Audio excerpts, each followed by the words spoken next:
fiandrianana Jesus ambony reyana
avelatsika andeha zany zava-maneno mahafinaritra zany a ianao tena mbola aka fotoana na dia minitra ray roa tena hiaiky mihitsy sika sy ianao hoe ianao Jesosy ianao no manana ny fahefana rehetra araka ilay soratra masina nivakitsika teo hoe na ny an-danitra na ny aty an-tany fa nareo zava-mananainao an-danitra aza dia nanipony sady boninany ange teo anatrehany ray tsy to lay masina mandrakizay andeatsika tena ny fiainantsika misy lazaitsika hoe Jesosy eo manaiky anao ao tompo manaiky anao ao Jesosy eo ny herinao meotrizao retrizao Jesosy ny anaran'i Jesosy no avidritra ny anaran'i Jesosy no ambony dritra halleluja hosana hosana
Manjesi, manjesi, valerukira irafiderana anausaya. Narano maheri, maheri, maheri. Manjesi, manjesi, manjesi, valerukira irafiderana anausaya. Yara kata volta ya sigareta.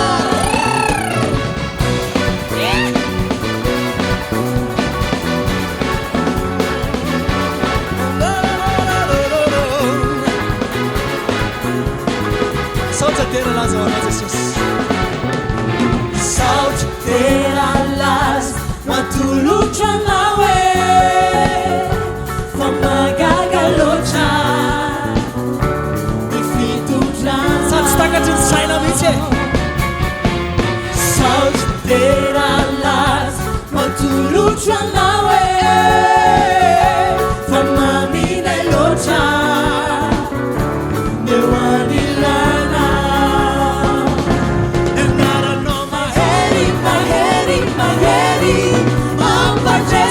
Manjesi, manjesi, valerukira irafiderana wanausaya. Narano maheri, maheri, maheri. Manjesi, manjesi, manjesi, valerukira irafiderana wanausaya. Maheri, manjesi, maheri, manjesi. Narano maheri, maheri, maheri. Manjesi, manjesi, manjesi, valerukira irafiderana anausaya. Narano maheri, maheri, maheri. Manjesi, manjesi, manjesi, valerukira irafiderana wanausaya. Wanausaya.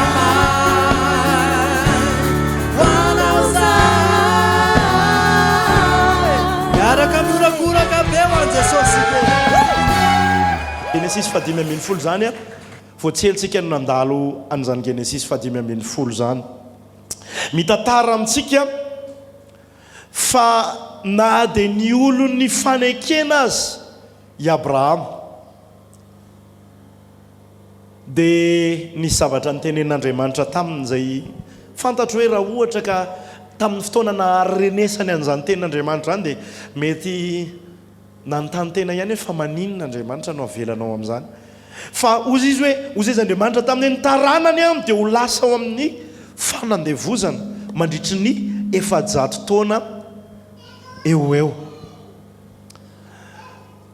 Dia tateoriana tanteraka zany.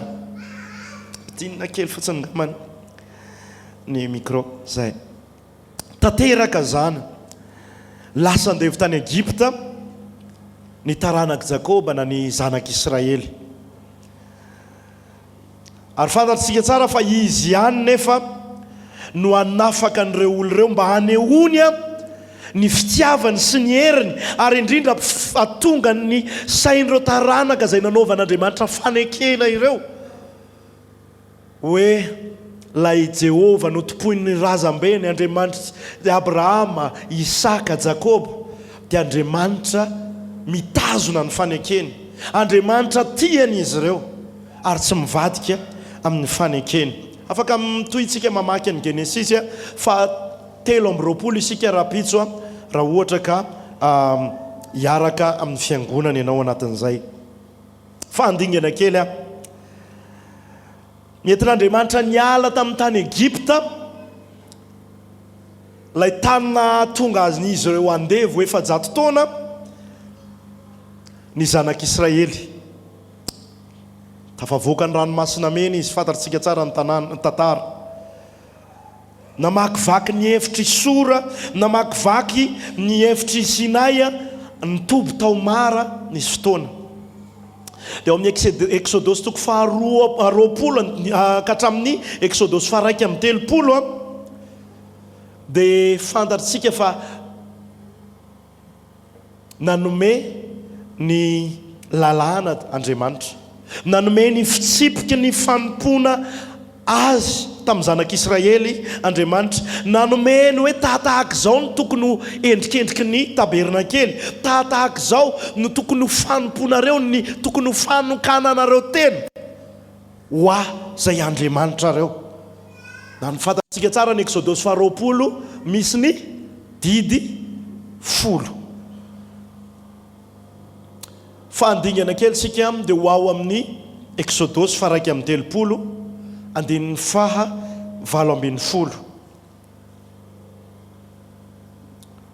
Ary rehefa vita ny teny nataony tamin'ny Mosesy, nataony Andriamanitra zany io, nataony Jehovah teo amin'ny tendrombohitsinay, dia nanome azy ny vato fisaka roa izay misy ny vavolombelona, dia vato fisaka voasoratry ny ratsan-tanan'Andriamanitra.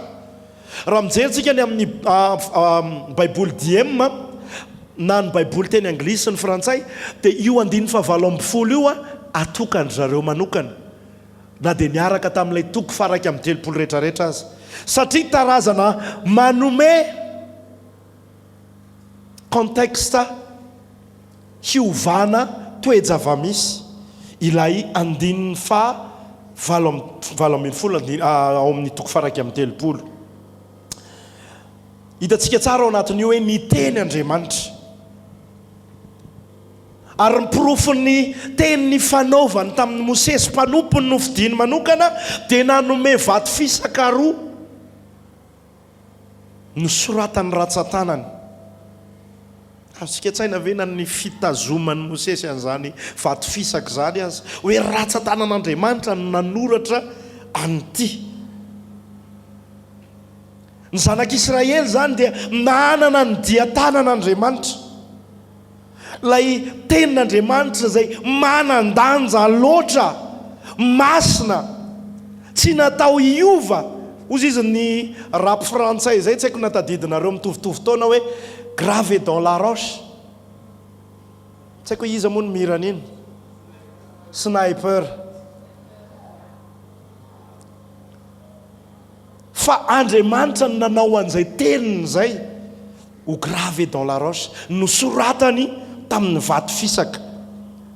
Pirofo tsy azo hidovirana, pirofo hita maso, azo sampahitanana ny fon'Andriamanitra ho an'ireto vahoaka an'Israely reto, ny amin'ny mahasafidiny azy, hoe satria oloko ianareo dia tsy avelako ianareo tsy hanana teny mitarika ianareo, dia nomeny ny didiny ary nosoratany tamin'ny ratsan-tanany zany, tamin'ny vato fisaka anankiroa.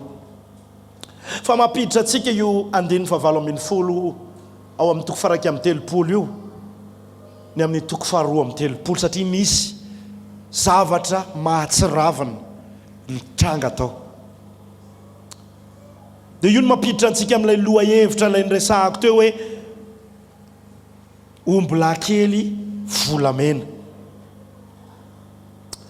Fa raha sitoniko izay zavatra rehetrarehetra zay amin'ny fampidirana ihany tsika io, dia hoe maneho atsika ny ten'Andriamanitra zay hitantsika eto, fa ny fanavotana tsy mahafoana ny orinasa mpamokatra sampy ao anatin'ny fo ny olombelona. Na dia efa navotan'Andriamanitra azy ny zanak'Israely, dia mbola nitohy amin'izay orinasa mamokatra sampy zay. Hoana ozy izy Jean Calvin hoe ny fon'olombelona dia ozinina mpamokatra mitohy karazana sampy maro. Zay ny fotsika olombelona ity. Rehefa hitatsika zany nisy fotoana, nyresahany kiman'izany nisy fotoana teto, ny toetra ny zanak'Israely raha olona, ny toetra ny zanak'Israely raha lasy anabavy, dia maneho ary ahitantsika taratra ny toetra atsika, tsy hoe ny toetra ny olombelona ihany, fa ny toetra atsika zay efa navotan'Andriamanitra ho atsika fiangonana, na dia efa nandray ny fanekena vaovao ary isika zay azontsika tao amin'ny ranosoan'i Kristy.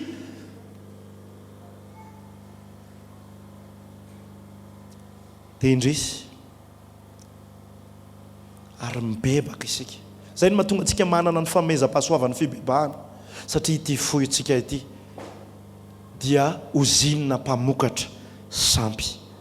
Ary ahoana nefany no ialantsika an'izay velam-pandrika apetraka Satana, atonga antsika tafatsoropoka ao anatina karazana sampy maro. Raha miresaka tsika eto sampy, dia sory ao anatin'ny sainao ilay hoe mandeha makary amin'ny dadarabe amin'ny fanandrona, na mandeha makary amin'ny doany manasina. Zany efa miariary be zany. Fa ilay sampy moderna ao anatin'ny fotsika, ilay matimatesantsika. Zay no anisan'ny tiako resahana, ary mbola me famaritana antsika ihany ako rehefa avy eo hoe tahaka ny ahoana ka izany sampy resahantsika izany. Fa te hiresaka ako ny amin'ny andininy voalohany eo amin'ny toko faharoa amin'ny telopolo io ho vakitsika amin'ny anaran'ny Tompo. Ary rehefa hitan'ny olona fa efa ela ka tsy mbola nidina avy tao tendrombohitra ihany Mosesy, dia niangona eo amin'ny Arona izy ka nanao taminy hoe mitsangana ka hanaovy Andriamanitra izahay. Tanareo te hijanona kely ako, tsy tanatin'ny fanomanako zany fa te hijanona kely ako eto efa maharatsy an'ilay hoe fiangonana taritin'ny mpino. Fa napetraka Andriamanitra hoe isy olona hitarika dia tokony hitarika ny fiangonan'Andriamanitra. Fa teto inona ny tranga? Ny olona no miteny hoe mitsangana ianao ry Arona mpisorona, mitsangana ianao mpisolo vava moa izy tamin'izany aloha any Mosesy, mitsangana ianao dia anaovy zavatra zay hotomponay. Ny rafitra napetraka Andriamanitra indraindray tsika mety sahirana ny amin'izany, sahirana ny amin'ny hoe asian'Andriamanitra mpitandrina, asian'Andriamanitra ireo olona mitarika ny fiangonana. Fa rafitra napetraka Andriamanitra mahasoa ny fiangonana zany. Betsaka ny fanararotana ekena amin'ny toerana maro samihafa, fa izany tsy manova ny marina ny rafitra napetraka Andriamanitra ao anatin'izay. Tsetsatrehatra zay. Ahoana izy ny olona mitsangana ka hanaovy Andriamanitra izahay. Ndao mamaky kely tsika mamerina amin'ilay izy. Mitsangana ka hanaovy Andriamanitra izahay, hitarika atsika eo aloha. Fa ilay Mosesy iny, ireo mifetsondrareo amin'ny Mosesy. Fa ilay Mosesy iny, izay lehilahy nitondra antsika niakatra avy any amin'ny tany Egypta, dia tsy fantatray izay nanjo azy. Sotomoko kely aloha ny saitsika. Reto olona reto raha lasana bavy, reto olona miteny reto dia olona izay nahita ny nampiasan'Andriamanitra ny Mosesy.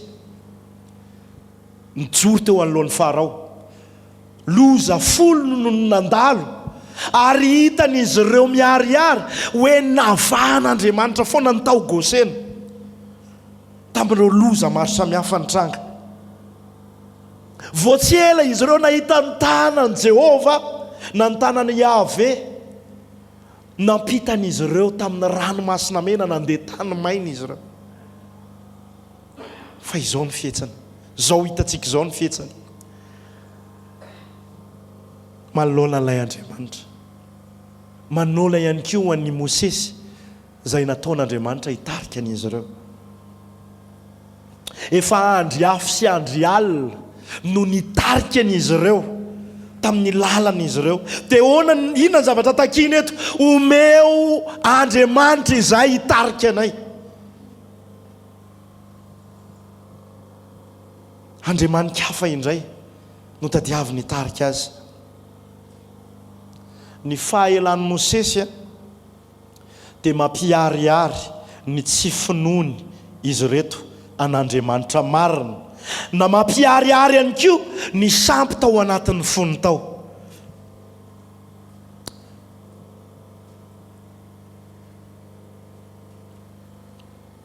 Ny sampy dia izay zavatra omentsika loyauté,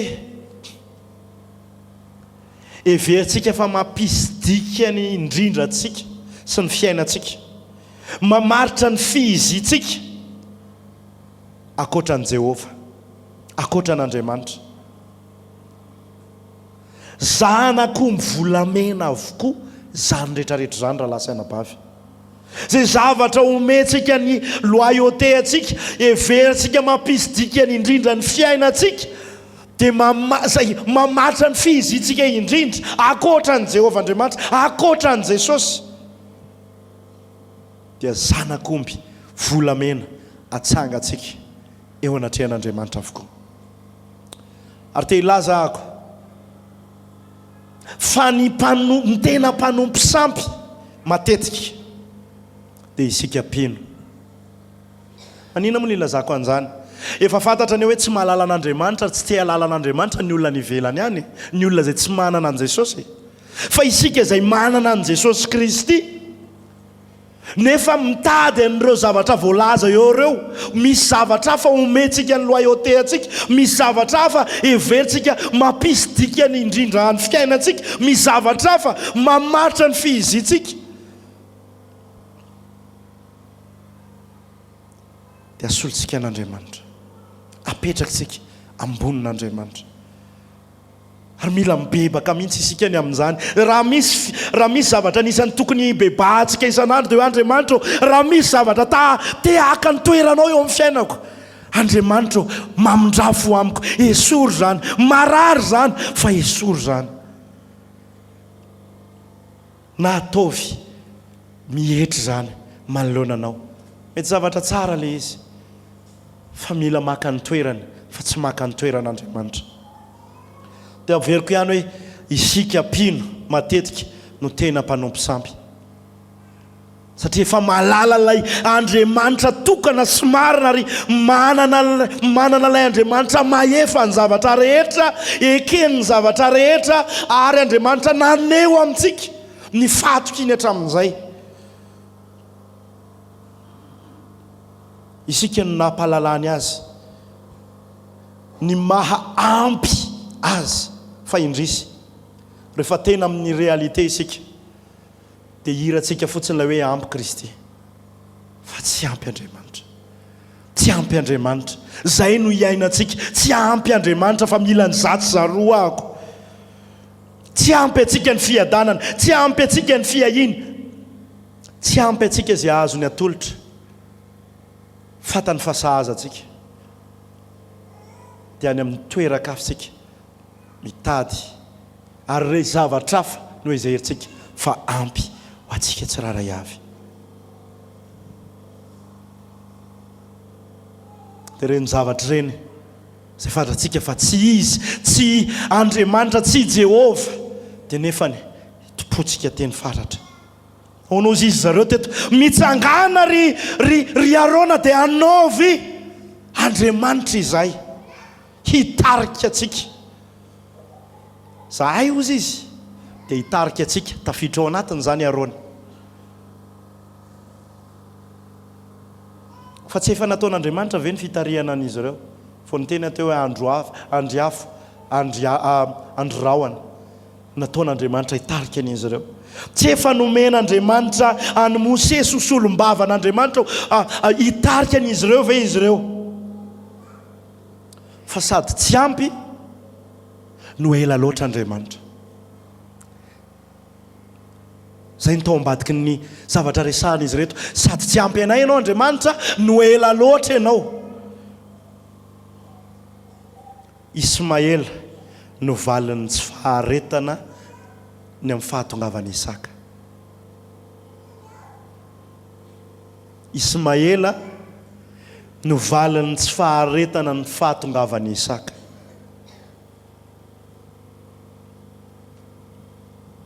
Tsy haiko na azontsika ny dikan'izany, fa zava-doza foana rehefa tsy mahandry an'Andriamanitra miasa. Tsy haiko na fantatritsika fa raha mamaky no mitohy mamaky an'io Eksodosy io dia fantatritsika hoe tezitra Andriamanitra dia olona firy ny miara-maty? Olona 3,000 indray miara-maty. Ny amin'ny fahatezeran'Andriamanitra ny tsy faharetan'izy ireo. raha lasaina bavy impiry moa no efa niasan'Andriamanitra teo amin'ny fiainantsika fa tahaka ny zanak'Israely isika sady tsy ampy Andriamanitra no ela loatra Andriamanitra mora manadino isika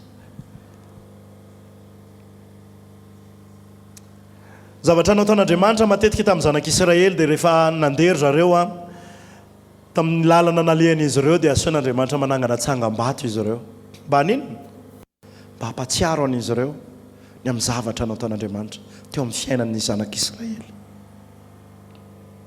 ho fampatsahivana an'izy ireo teo amin'ny on'ny Jordana dia nanangana tsangam-bato hampatsiahany any andafin'ny rika sy ny any ampitan'ny rika ihany koa satria nisy roa sasany sy ny ambany rehetrarehetra ny roa sasany taty andafin'ny Jordana dia ny ampitan'ny Jordana ny ambany rehetrarehetra tamin'ny fokon'ny Israely dia nanangana tsangam-bato mba tsy hanadinoana ny zavatra nataon'i Jehova indraindray ilantsika ny manao zavatra mampatsiahy ny tenantsika ny amin'ny fahatokian'Andriamanitra ny amin'ny fahamarinan'Andriamanitra ny amin'ny fitahian'Andriamanitra vao omaly zao niaraka ny mpivady teto anaky 10 couple 12 dia no tarihiny izahay anao an'ilay jar of inona moa izy teo gratitude lay boaty fanehoana ny fankasitrahana manomboka ny janoary ka hatramin'ny desambra ho fampatsiahivana fa ilantsika ireny fa karazana fampatsiahivana ireny fa izao mihoatra noho ny zavatra azosika atao ihany koa dia tady dio fa manana ny fanahy masin'Andriamanitra vela ao anatintsika isika izay mpampatsiahy tsara indrindra atsika raha lasanabavy manana an'izany ianao aoko vavaka ao isan'andro san'andro hoe fanay masonao apatsahivo fa natoky ianao apatsahivo ny amin'ny fahatsaranao rehetra apatsahivo ako fa marina ianao matoky sy marina ianao Andriamanitra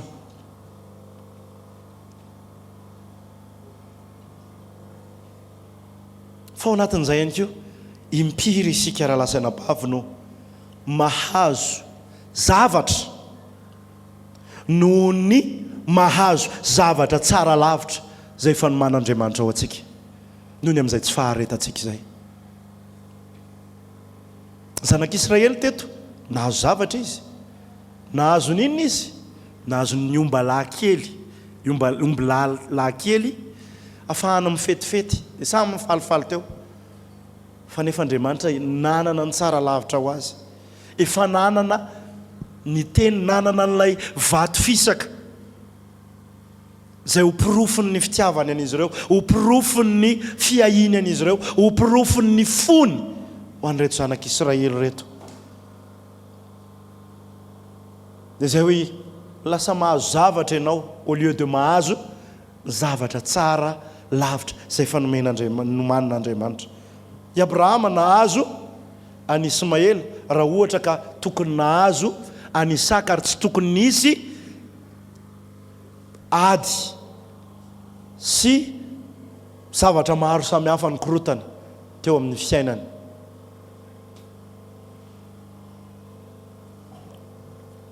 fa izao sofa tsara Andriamanitra sady zany sofa tsara Andriamanitra ka tsy nifoanany ny zanak'Israely tsy nifoanany zanak'Israely na dia nandazy na dia nanao ny tsy mety azy ary soa ihany koa fa manana mpanompon'Andriamanitra feno fanaitretena ny zanak'Israely satria rehefa niresaka Andriamanitra mety fitsapan'Andriamanitra ny fony Mosesy ihany koa anatin'izay hoe idedaka ve izy ozy izy Andriamanitra taminazy hoe zahako ireo Mosesy aloha aringako any daholo ireo rehetrarehetra ireo fa aloha zahako anangana aminao sy ny taranakao indray fa soa ihany fa nanana any Mosesy nanana fo hoe mamindra fo amin'ny zanak'Israely fa izay soa ihany fa manana fahasoavan'Andriamanitra mihazona ny teniny Andriamanitra na dia tsy mahatoky azy isika ary Andriamanitra ny première chance zay fotsiny ve deuxième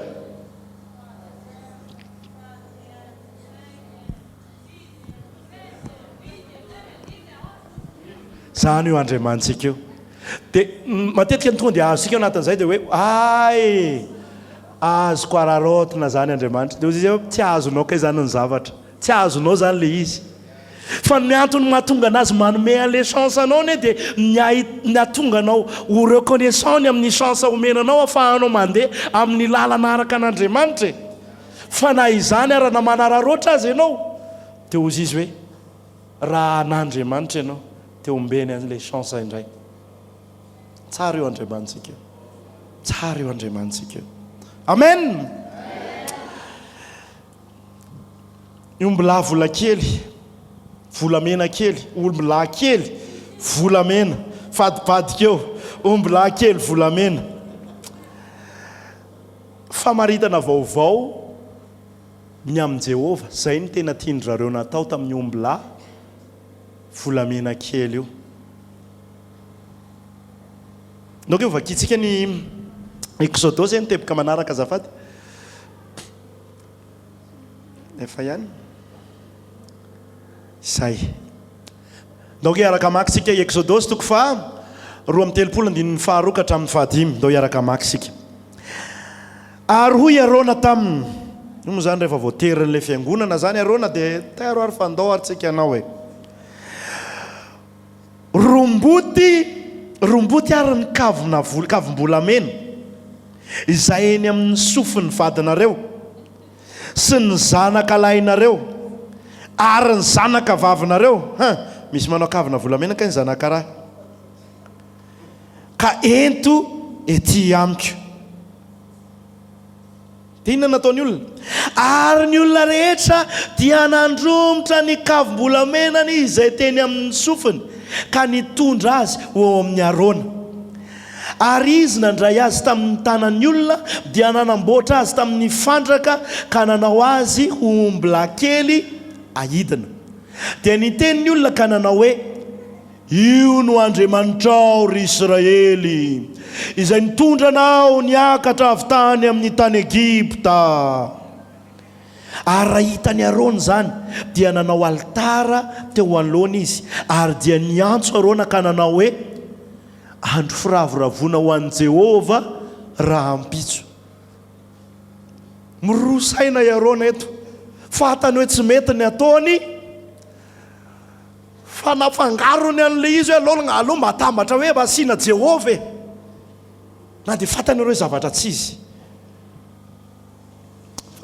fa alohany resahako an'izay dia misy zavatra tsy haiko na miaraka mahita amiko ianareo ozy izy ahako hoe reflet an'ny sika kristianina ny fiainany zanak'Israely amin'ny akabeany hoe na dia nefa navotana aza dia mbola mitohy amin'izay le fo mamokatra sampy izay fa mety mivoaka kely amin'izay fa reto zanak'Israely eto amin'ny 12 sy ny 7 mahazoto sy mahafoy fa hoe ny sampiny tena tsy misy edikevitra fa vo hoe anao anangana sary io volamena kely iny fa nahafoy daholo tsisy mieritreritra hoe tiany le zavatra nomen'ny Egyptiana anahako tokony mba hoe ho arena kely sy mba ho tazomiko anahako fa vo hoe andao anao sampy anao andriamanitra eo atsika dia iny falaza dao tsy ohatr' zany hoe tsika amin'ny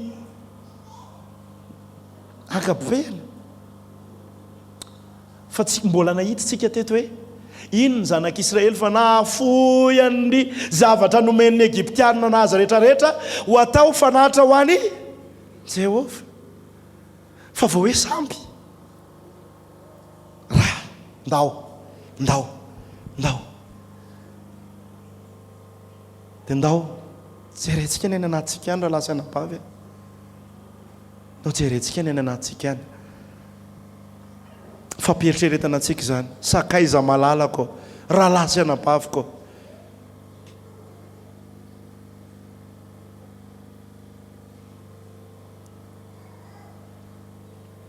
saintsaina fandrika tiako hitantsika eto dia zao aonao zay izy ny zanak'Israely rehefa nafoy ny zavatra rehetrarehetra izy omena ny Arona kavina volamena ny zanaka lahy ny zanaka vavy ny vavy dia rehefa vita le izy dia izy mihitsy no miteny amin'ny zanak'Israely zareo reo no teny hoe io no Andriamanitra ao ry Israely izay nitondra anao hiakatra avy amin'ny tany Egipta. Dia ahoana ozy izy Arona? Andro firavoravoana ho an'i Jehova raha pitso. Nefa fatany fa tsy izy. Zavatra hitantsika eto dia ny antsoina hoe amin'ny lafindray hoe syncrétisme. Tadiavina fangaro ilay zavatra tsy izy sy ilay tena izy. Ilay Andriamanitra grand A sy Andriamanitra petit A. Ary zay ny zavatra nataon'ny zanak'Israely teto hoe io ilay Andriamanitra nanavitra anao, io ilay Andriamanitra nefa namboariny tanany. Ary teto Arona dia nataony auxiliaire miaratsiny zandriko malala fa dia voatonona foana moa ny anaranao fa dia i Arona pretra koa raha teto dia voatonona foana ny anarany fa natao auxiliaire Jehova teto. Natao sous prétexte mba hafahana mijustifier manamarina alay fanompo-tsampy zay tia natao. Zay ny mahafetsiny devoly zay. Io hono no endrika Andriamanitra. Azoko atsaina ny fahasoran'Andriamanitra hoe tena ataonareo zavatra tsy isy dikany. Marina fa volamena zany aminareo zavatra ngeza be fa ataonareo zavatra tsy isy dikany ohatr'izao ve za? Oharinareo zavatra tsy isy fotony ohatr'izao ve? Ary tsy mahagaga raha nandringana 3 arivo izy taorian'ity tantara ity. Fa ataoko anatin'ny fonoteny kely misy fomba fitsenitsika malagasy hoe ny ray aman-dreny zanahary hita maso. Fandraindray lasa zanahary solon'ny Andriamanitra mihitsy ny ray aman-dreny. Aza tsy izay teneniko nenona fa izay teneniko enohy tsara. Manajany ray aman-dreny fa aza atao maka ny toeran'Andriamanitra. Amen. Tsika malagasy dia tena tonga dia tena raha amin'iny resaka iny. Raha ny fanajana ray aman-dreny no mahatonga any an-danitra dia tsika amin'ny voalohany indrindra angambany. Satria na dia hitondra tsika ho amin'ny fahotana arany dia hozy izy tsika hoe tairo fa teny ray aman-dreny zany tsy maintsy atao. Atsao ny ray aman-dreny, atsao amin'izay azonao anajana anazy araka an'Andriamanitra, atsao omeo izay asiny mety aminy fa aza vela aka ny toeran'Andriamanitra. Mody Andriamanitra ny tian'izy reto aseho nefa Andriamanitra tsy izy mazava ho azy. Fa te ampiasa kely ny saintsika ao anatin'izay rehetrarehetra zay hoe ahoana no hijerentsika ao anatin'ny fiainantsika ao ilay syncrétisme moderna, ilay fampifangaroana an'Andriamanitra tena izy sy ilay Andriamanitra tsy izy, ilay tiatsika tompony ao anatin'izany rehetrarehetra zany. Mila manao tahaka ny Davidy isika. Mila manao tahaka ny Davidy isika. Salamo fa 7:320 dia ahoana ozy izy? Andriamanitra dinio ka fataro ny foko, zaho toetra ka fataro ny eritreritro. Namoronako hira mihitsy io anankiray io fa mbola tsy ngamba no hirantsika indray androany.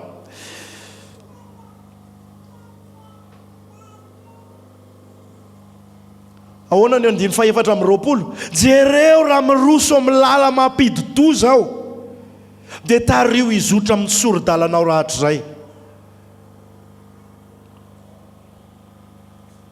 Zany nefa atsika mahita hoe inona ka le zavatra tena ao anatin'ny fotsika ao tady aka toerana, tady aka ny toeran'Andriamanitra, ilay sampin'ny fotsika, ilay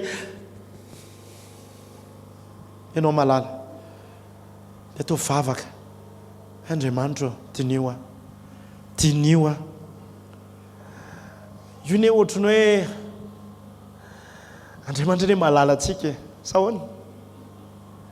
Malala atsika izy, tsy mila mandinika atsika akoriny izy fa le hoe dinio a dia tahaka ny hoe Andriamanitra tena ampafataro zay zavatra tsy araka anao rehetra ao anatiko ao, zay sampy mitapifipify tady aka toerana, ro sampy moderna rehetra. Jereo raha miloroso amin'ny fanompo-tsampy mampidi-dozahako ako, mety zavatra tsara ho aio fa lasa zavatra tsara indrindra eo amin'ny fiainantsika.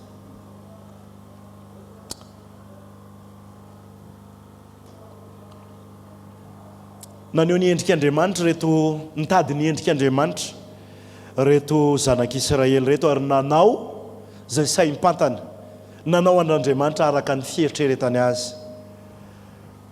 Fa nitady Andriamanitra ianao, Kristino izy, Kristino izy. Donc efa kitsika ny Kolosianina toko voalohany 5:5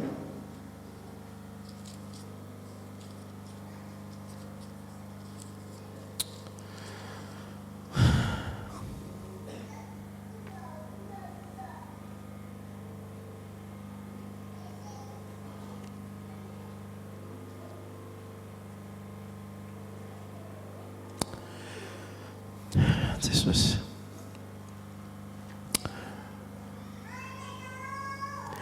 Izy no endrik'Andriamanitra tsy hita, ny lama to talohany zavatra ary rehetra izao. Fa tao aminy no naharina ny zavatra rehetra any an-danitra sy ety ambonin'ny tany, dia ny hita sy ny tsy hita, na fiandrianana, na fanjakana, na fanapahana, na fahefana, izy no naharina ny zavatra rehetra, sady ho azy izany. Zay no mahatonga antsika mihira, na nihirahirahantsika ary raha lasa nabavy tena hoe ahoana ny ampifantohana ny olona rehetrarehetra amin'ny ilay voalaza eo, ary misaotra an'Andriamanitra sika nihiran' zany tao anatin'ny tononkiratsika mihitsy teo, na fanapahana, na fiandrianana, na fanjakana, Jesosy ambonin'ireo ianao. Izy no naharinany zavatra rehetra, sady ho azy izany, ary izy no talohany zavatra rehetra, sady ao aminy no aretany zavatra rehetra, ary izy no lohany tena, dia ny fiangonana. Izy no voalohany, dia ny lamatoto amin'ny maty, mba ho lohany amin'ny zavatra rehetra izy. Fa sitraky ny iray ho ao aminy no hitoerany fahafenona rehetra, sady izy no ampiavanany ny zavatra rehetra aminy, ka dia ny rany teo amin'ny hazo fijaliana no nanaovany fampiavanana. Eny, izy ho iaho no fampiavanana izany, na ny aty ambonin'ny tany na ny any an-danitra. Izy lay endrik'Andriamanitra, lay nitadiavany reto olona reto ho zimbazimbana amin'ny omby kely volamena. So ihany fa manana tombontsoa zasy ianao ahalala n'ilay tena endrik'Andriamanitra.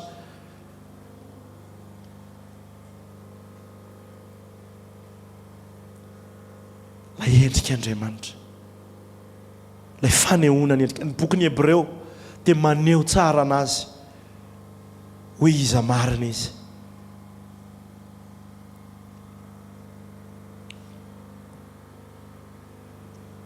Ao anatin'ny fikatsahantsika Andriamanitra petit a et zéro, hitoeran'ny famonjena antsika manoloana ny zavatra manahirana antsika amin'ny andavanandro. Amintsika ilay mitady karazana Andriamanitra ho vahaolana amin'ny olana trehantsika maro samihafa, mitady fitariana amin'ny fiainana andavanandro.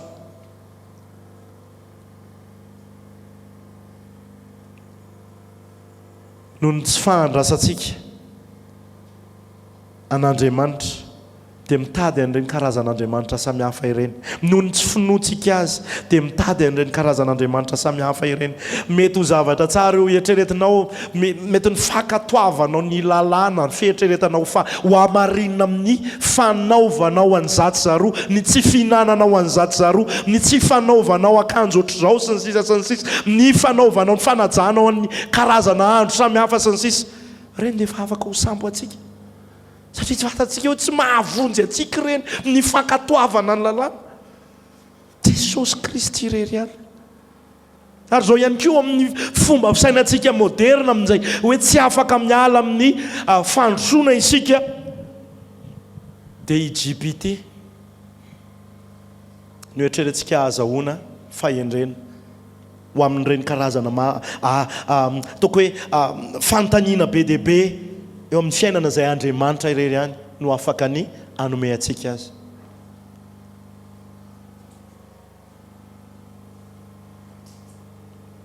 Ry Facebook sy TikTok no entintsika hitazahantsika ny zanakitsika. Nefa ny Andriamanitra manana ny tenin'Andriamanitra. Izay koa mety ho tsara izy ireny fa fahendrena arak'olombelona ihany. Fa inona no ampon'Andriamanitra momba ny fitaizanao, momba ny fanambadianao. Kristy no ilainao e. Mahazatra anao zany mety lasa ohatrany hoe fomba fisainana ozy izy ianao hoe efa zay foana nefa rena eto, fa zay réalité zany ary zavatra tsy azo idivirana zany. Kristy no ilainao, Jesosy no ilainao. Amin'ny fitaizanao ny zanakao manana ambara Kristy amin'izany. Amin'ny tsy famatoranao amin'ny sehatra ny asa tianao hitombona, manakambara Jesosy Kristy ao amin'ny teny mamakiny io abolana. Azany amin'ireny toerana samihafa ireny no mitady fanampiana izay fihevitr'olombelona.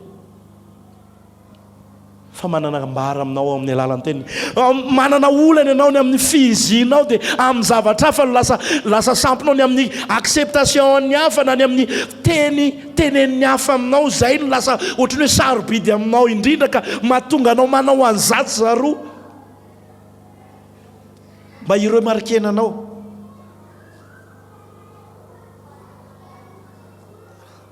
Mety zay lay samby.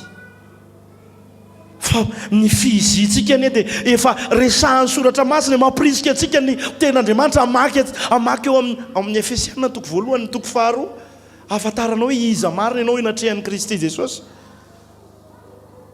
Amen. Amen. Raha lasa anabavy mbola verika any taratry ny fiainantsika izay navotany Jesosy Kristy tamin'ny rano manokana. Zavatra iainan'ny zanak'Israely mora ny mitafatsiropaka any anatin'ny fanompo-tsampy samy hafa. Mora ho anao ny manangana Ombilahy kely volamena. Ary androany omen'Andriamanitra anao ny vahaolana manoloana amin'izany rehetrarehetra zany. Fa te hiverina ako amaranako azy. Nao iaraka hitsangana isika.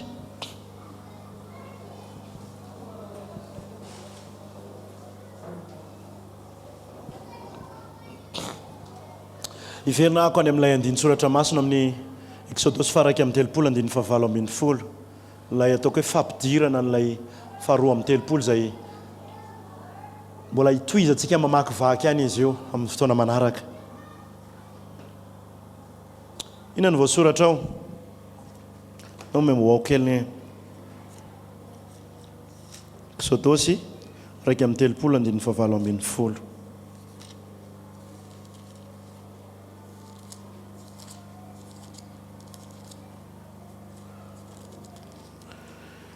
Ary efa vita ny teny nataon'i Mosesy tao tendrombohitra Sinay dia nomeny azy ny vato fisaka roa izay nisy ny vavolombelona dia vato fisaka voasoratry ny ratsan-tanan'Andriamanitra.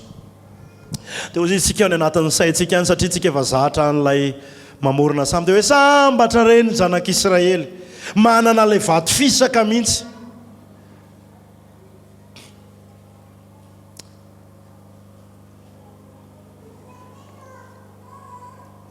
nanoratan'andriamanitra ny didy folo fa izao ianao ny raha lasana bavy sambatra lavitra noho ny zanak'Israely satria ny fanahy masiny no nanoratra ny lalàny tao am-pontsika. Korinthiana faharoa toko fahatelo andininy fahatelo.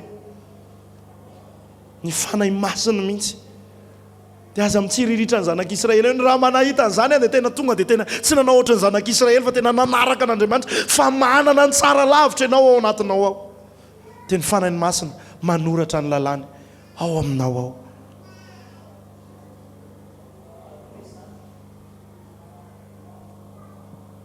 Ary tadidio fa tsy iray ho an'ny rehetra na hoe roa ho an'ny rehetra tahaka ny vato fisaka ny fanahy masina, fa ny tsirairay dia manana ny fanahy feno n'Andriamanitra. Eo fotsiny hoe afaka no feno ao anatinao izy na tsy feno ny fanahy masina ianao. Tombontsoa lehibe ananan'ny mpino zany.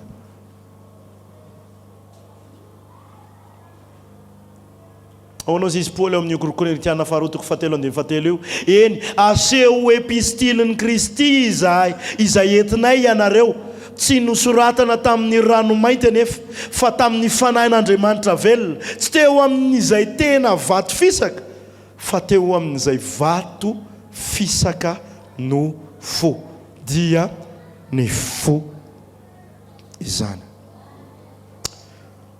Mosesy nidina avy amin'ny tendrombohitra Sinay nitondra ny lalàna, fa Jesosy kosa nidina avy any an-danitra nitondra ny fahasoavana ho asoanao. Dia mampirisika antsika androany hoe Kristy no izy, Kristy no ilainao. Fantatrao foana izany fa mila n'izany fampatsahivana mahery vaika izany ianao androany.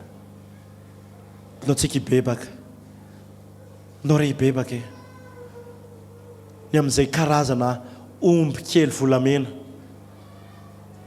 tia ny fotsika io atsangana ao anatintsika ao.